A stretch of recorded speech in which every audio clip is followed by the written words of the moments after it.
अस्सलाम वालेकुम, welcome on pro मैथोलॉजिस्ट। आज का हमारा लेक्चर है 9th क्लास के स्टूडेंट्स के लिए। एक्सरसाइज 1.2 स्टार्ट करने से पहले हम लोग बहुत इंपॉर्टेंट डेफिनेशन करते हैं क्योंकि ये एक्सरसाइज में होनी है यूज़। तो आइए स्टार्ट करते हैं। Type of matrices. Type of matrices, सबसे पहले हमारे पास है row matrix. A matrix is called row matrix. एक कालब को हम कतारी कालब कहते हैं if it has only one row, अगर उसमें एक कतार हो। हम लोग देखते हैं एग्जाम्पल, आप देख सकते हैं यहाँ पर इसमें सिर्फ एक ही रो है, जस्ट एक रो होनी चाहिए। 2 या 3 रोज होंगे तो वो कोई और कालब बन जाएगा और मैट्रिक्स बन जाएगा। जिसमें सिर्फ एक रो, हम उसको क्या कहेंगे जी, कतारी कालब कहते हैं। नेक्स्ट देखते हैं column matrix. A matrix is called column matrix. एक कालब को हम कालमी कालब कहते हैं if it has only one column, अगर उसमें सिर्फ एक कालब हो। आइए देखते हैं इसके एग्जाम्पल। यहाँ पर हमारे पास आप देख सकते हैं सिर्फ एक कॉलम है, 2 या 3 कॉलम नहीं होने चाहिए, जस्ट एक कॉलम होना चाहिए। तो हम उसको क्या कहते हैं जी, कालमी कॉलम। नेक्स्ट हमारे पास है रेक्टेंगुलर मैट्रिक्स यानी मुस्ततीली कालब।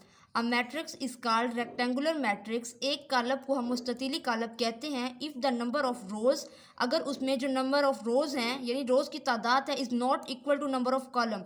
अगर रोज की तादाद कॉलम की तादाद के बराबर नहीं है, number of rows is not equal to number of column. तो आइए हम एग्जाम्पल से इसको समझते हैं कि किस तरह से है। जैसे कि हमारे पास डेफिनेशन में था कि नंबर ऑफ रोज और नंबर ऑफ कॉलम हमारे पास इक्वल नहीं होने चाहिए, तो हम एक ऐसा मैट्रिक्स लेंगे जिसमें नंबर ऑफ रोज और कॉलम इक्वल ना हो। अब देखिए इसमें रोज कितनी हो जाएंगी, 1 2 3, यानी क्या हो जाएगी, 3 रोज हो जाएंगी।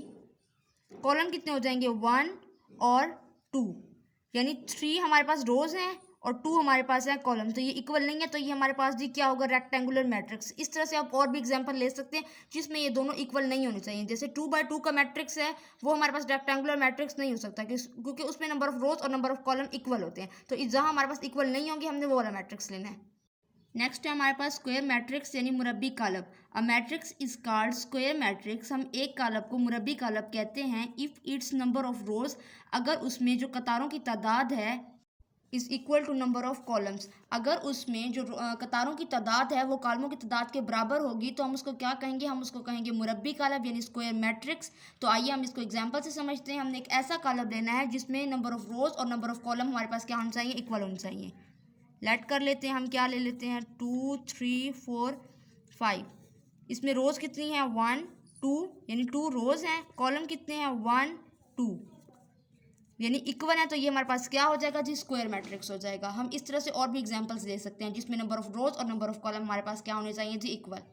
नल और जीरो मैट्रिक्स यानी सिफरी कालब। A matrix is called a null और जीरो मैट्रिक्स। एक कालब को हम सिफरी कालब कहते हैं if each of its entries is zero, अगर उसकी तमाम एंट्रीज जो हों वो क्या हो, जीरो हो, तो हम उसको क्या कहते हैं, सिफरी कालब कहते हैं। जैसे आप देख सकते हैं इसमें सारी की सारी एंट्रीज क्या हैं जी, जीरो हैं। इसमें भी सारी एंट्रीज जीरो हैं। कोई भी कॉलब हो अगर उसके अंदर हमारे पास तमाम एंट्रीज जीरो हो, तो हम उसको क्या कहते हैं, नल मैट्रिक्स कहते हैं यानी सिफरी कालब कहते हैं।